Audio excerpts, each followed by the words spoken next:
Bryan Reeves here. Bryan with a Y, Reeves. Relationship coach, men's coach, and author of the Amazon bestselling book, Choose Her Every Day or Leave Her. And today I want to talk about conflict in intimate relationships, because any real relationship between two people being honest with each other is going to have conflict. So it's important we learn to stop avoiding conflict or stop getting mired in it, and instead learn to effectively work with and through conflict so that we can get back quickly to just enjoying the relationship. And this is critical because if you don't learn this, you'll struggle to create safety and genuine intimacy, and you won't be able to stay connected for long with each other.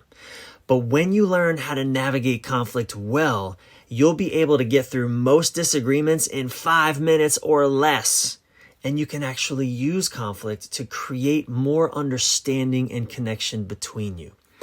So I'm going to show you a simple, easy to remember 4-step practice that I call the 4 S's to master repair.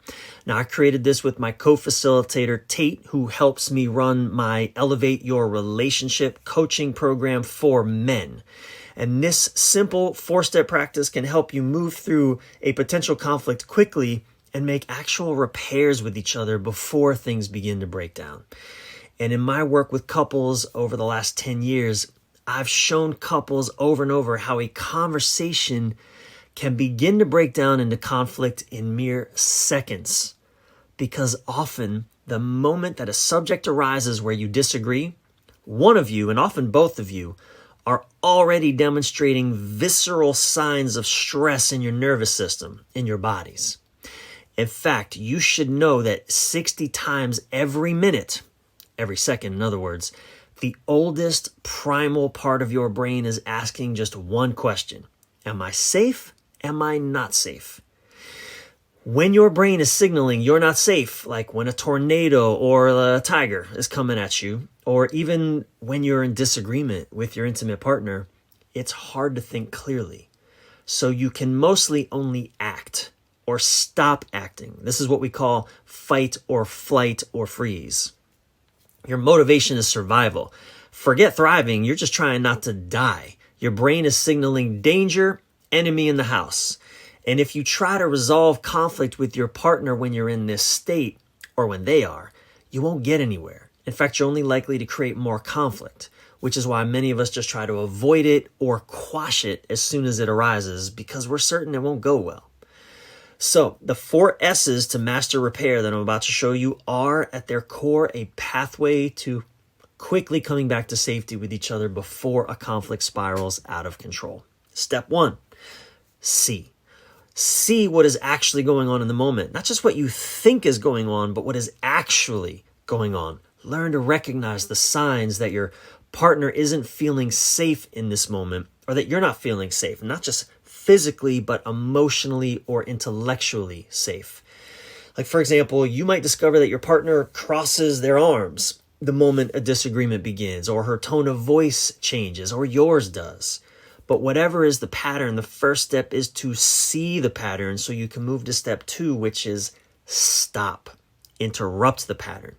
Stop your own unhelpful behavior. Maybe you see that you get critical when disagreements arise, or you stonewall. Again, you might cross your arms and just lock into place, or you use one of the 7 non-connecting responses that I teach you about in my Elevate Your Relationship program.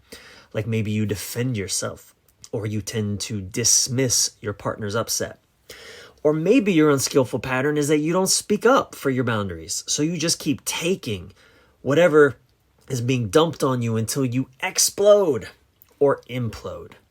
Whatever pattern or behaviors you learn to see in step 1 is your gateway to learning what you need to stop in step 2.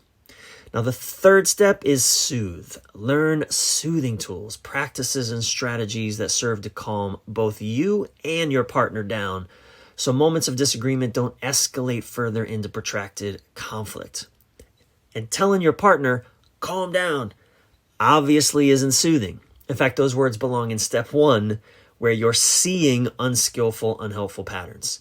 For step 3, soothe, you can learn and practice what words actually would help your partner feel safe, seen, and heard.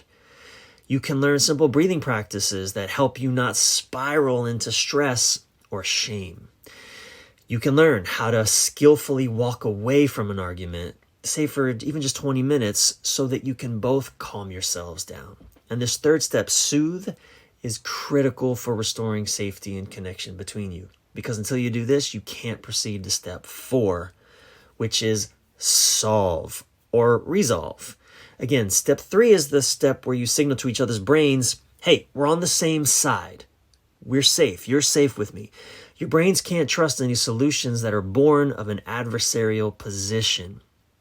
Only when you feel safe with each other can you move into actually solving or resolving what actually needs resolution. And often there's nothing even to resolve because it's often just safety, connection that's desired, not actual solutions. But if it is actual solutions you need, only when you both feel safe with each other can you come up with solutions that actually serve you both.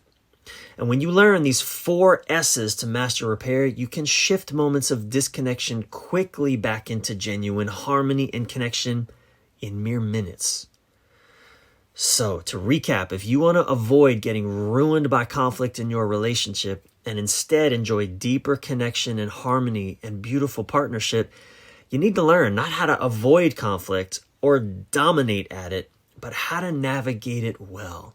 And these 4 steps, these 4 S's to master repair can help you do just that. Drop a comment below and tell me what is the number one thing that would shift for you if you mastered navigating conflict well.